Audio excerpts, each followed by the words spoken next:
Hello दोस्तों, स्वागत है आपका हमारे YouTube channel web developer tutorial में। ये हमारा HTML5 से लेटेस्ट 16 ट्यूटोरियल है जिसमें आप HTML का आई फ्रेम टैग देखने वाले हैं। तो देखते हैं आखिर ये आई फ्रेम टैग होता क्या है। आई फ्रेम मीन्स मैं अपनी वेबसाइट पर कहीं भी एक फ्रेम बना दूँ उसे मैं आई फ्रेम बोलूँगा। तो आई फ्रेम के बहुत सारे यूजेस हैं, इससे मैं बहुत कुछ कर सकता हूँ। लेट से ये मेरी वेबसाइट का एक व्यू फोटो है, इसमें मैंने कुछ पैराग्राफ लेट से मान लूँगा और इसको हेडिंग टैग मान लूँगा अबाउट वेब को। और देखो मैंने जो साइड में एक फ्रेम लिया हुआ इसे ही मैं आई फ्रेम बोलूँगा। तो बेसिकली यही मतलब होता है आई फ्रेम का। अब मैं बात करता हूँ इसके यूजेस का कि देखो मैं इसको यूज कहाँ कर सकता हूँ। देखो मुझे अगर किसी भी क्लाइंट की यहाँ वेबसाइट दिखानी, यानी कि किसी दूसरे की वेबसाइट मुझे अपनी वेबसाइट पर शो कराना है, तो मैं आई फ्रेम टैग का यूज कर लूँगा। रिपीट अगेन, अगर मैं किसी भी क्लाइंट की यहाँ वेबसाइट शो कराऊँ और मैं उसको अपनी वेबसाइट पर दिखाना चाहता हूँ तो मैं इस आई फ्रेम का यूज कर लूँगा। ठीक है। और मेरी वेबसाइट तो यहाँ रहने ही वाली है, यानी कि मैं यहाँ पे अपनी वेबसाइट को रखूँगा और साइड में उसकी थोड़ी सी वेबसाइट दिखा दूँगा। इसकी मैं हाइट भी चेंज कर सकता हूँ और विड्थ भी चेंज कर सकता हूँ। मैं अपने अकॉर्डिंग उसकी हाइट विड्थ सेट कर सकता हूँ। और दूसरा भी मैं एक काम कर सकता हूँ कि जैसे मेरा क्लाइंट है जो मेरी वेबसाइट पर विजिट किया हुआ है, तो उसने हाफ पेज देख लिया और मैं चाहता हूँ उसके नीचे का पेज जो होगा वो अभी उसने पढ़ा नहीं है, वो मैं यहाँ पे आई फ्रेम में उसे दिखा सकता हूँ कि आगे इस पेज के आगे क्या आने वाला है। तो इस तरह के मैं इस आई फ्रेम में यूज कर लूँगा। तो यही होता है बेसिकली इस आई फ्रेम का यूज। तो इसको हम प्रैक्टिकल देखते हैं। उससे पहले मैं बता दूं इसको कैसे देते हैं। देखो आई फ्रेम लिया मैंने, आई फ्रेम का क्लोजिंग टैग भी होता है, लेकिन इसके बिटवीन हम इसमें कुछ भी कंटेंट नहीं डालते, लेकिन हम यहाँ पे सोर्स फाइल डालते हैं। जैसे SRC में सोर्स इक्वल टू, और इसमें हम अपना पाथ दे देते हैं जो हमें कोई भी, अगर फॉर एग्जांपल अगर मुझे कोई वेबसाइट दिखानी है तो मैं उस वेबसाइट का नाम डाल दूंगा, तो वो आई फ्रेम में उसकी वेबसाइट दिखाई देने लगेगी। और मैं चाहता हूँ उसकी जो वेबसाइट होगी तो वो कितना बड़ा आई फ्रेम हो, तो उसके अनुसार मैं अपनी विड्थ और हाइट सेट कर दूंगा CSS से या फिर अपने HTML प्रॉपर्टी से।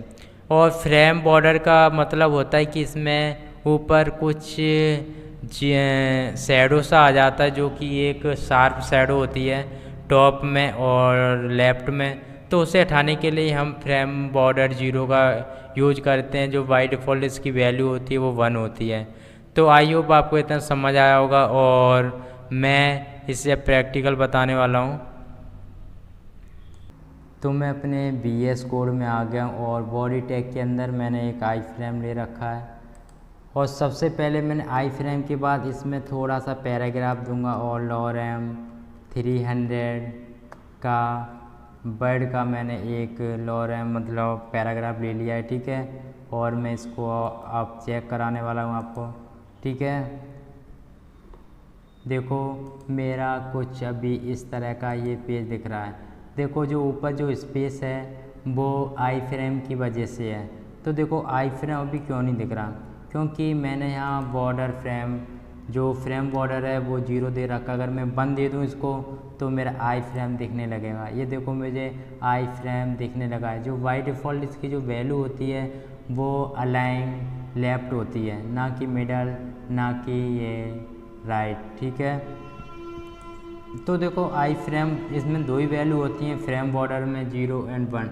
जो बाई डिफ़ॉल्ट इसकी जो वैल्यू होती है वो 0 होती है, वो सॉरी 1 होती है। और हमें अगर बॉर्डर नहीं देना होता तो मैं इसमें 0 लगाता हूँ। अब देखो आई फ्रेम काम कैसे करता है। इसके बिटवीन इसमें कुछ भी कंटेंट नहीं देना होता, बट यहाँ पे इसके सोर्स देने होते हैं कुछ लिंक्स। तो देखो वो मैं कैसे दूंगा। मैं अगर एक वेबसाइट बना लूँ यहाँ पे जाके आई फ्रेम .html, ठीक, HTML ओके। ठीक है। और मैं इस आई फ्रेम में जाके अपनी HTML टेम्पलेट फाइल लूँ और मैं यहाँ से जाके H1 लूँ और लिखता हूँ अबाउट मी। ठीक है। और मैं इधर आया और पैराग्राफ लूँगा और लॉरेम 300 लो रैम और 300, ठीक है। कंट्रोल जेड करूँगा और एक देखो मैं यहाँ से एक इमेज भी लूँगा, ठीक है। IMG टैग लूँगा और इमेजेस के अंदर आऊँगा, इमेजेस और स्लैश, ओके मेरा हो गया। और मैं यहाँ से मिका करके लूँगा एक, हाँ ठीक है। कंट्रोल S सेव करूँगा और मैं आपको इस वेबसाइट को भी दिखाता हूँ। तो देखो अभी इस तरह का कुछ मुझे लेआउट मिल रहा है। मैं इस इमेज की थोड़ी हाइट और विड्थ सेट कर देता हूँ। देखो इधर ही आऊँगा और देखो मैं अभी इनलाइन CSS नहीं ले रहा, बल्कि मैं अपनी HTML का यूज कर रहा हूँ, ठीक है। 500 पिक्सल दूंगा, 500 नहीं 100% व्यू फुल रखूँगा इसको। और मैं यहाँ पे रखूँगा हाइट 500 ना देके इसको 400, ओके 400 पिक्सल, ठीक है। लेकिन ये बहुत चौड़ा दिखेगा एक्चुअली में। मैं यहाँ पे इसको एक काम करता हूँ 80% देता हूँ व्यू फोर्ट का, ठीक है। 80% कंट्रोल सेव करूँगा और मैं आपको अब चेक कराता हूँ। तो देखो मेरा अभी कुछ इस तरह से पेज दिख रहा है, ठीक है। तो देखो इसमें वेबसाइट को मैं अपने उस आई फ्रेम में दिखाना चाहता हूँ, तो मैं क्या करूँगा, इस वेबसाइट का लिंक लूँगा और मैं उस आई फ्रेम में जाके कॉपी यानी कि पेस्ट कर दूँगा, ठीक है। मैं इधर आया और मैं आपको अब दूसरी जो मेरा वेबसाइट पेज है मैं दिखाता हूँ। ये देखो मेरी वो वाली वेबसाइट यहाँ पे दिखने लगी है। तो इसका एक तो ये यूज हो गया, लेकिन देखो और दूसरा जो यूज है इसका ये है कि आपने इतना पेज पढ़ लिया है और इसके बाद का पेज इस आई फ्रेम में दिखाना चाहते हो, तो मैं आसानी से इस आई फ्रेम के थ्रू दिखा सकता हूँ। और देखो जो बड़ी बड़ी जो कंपनियाँ होती हैं वो जब बूटस्ट्रैप या फिर किसी का टेस्ट लेती हैं, तो वो सॉफ्टवेयर जो होता है उसके जस्ट बगल में एक आई फ्रेम दे देते हैं और वहाँ से जाके आप कोई भी बूटस्ट्रैप का आई फ्रेम यानी कि कोई भी प्रॉपर्टी उठा सकते हो और वहाँ पेश कर सकते हो। इस तरह का भी टेस्ट होता है, ठीक है।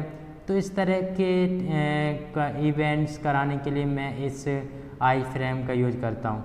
देखो मैं इसकी विड्थ एंड हाइट भी आसानी से सेट कर सकता हूँ। वो कैसे, देखो मैं अगर विड्थ इसकी करूँ 50% ना करके मैं 40% करता हूँ, क्योंकि फिर तो आधी वेबसाइट मेरी घेर ही लेगा, फ़ायदा क्या है फिर, ठीक है। हाइट इसकी रखता हूँ 500 पिक्सल, ये तो मैं दे सकता हूँ क्योंकि ये सही भी है, ठीक है। कंट्रोल सेव करूँगा और इधर आऊँगा और देखो इस तरह का दिख रहा है मेरा।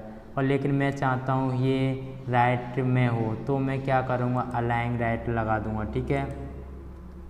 अलाइन और LIGN, ठीक है, अलाइन और राइट, ठीक है। कंट्रोल सेव करूँगा और इधर आया और ये देखो मेरा ये राइट में आ गया और मेरा पूरा कंटेंट इधर आ गया है, ठीक है। और देखो मैं अगर यहाँ H1 और दे दूँ, H1 और लिख दूँ अबाउट आई फ्रेम,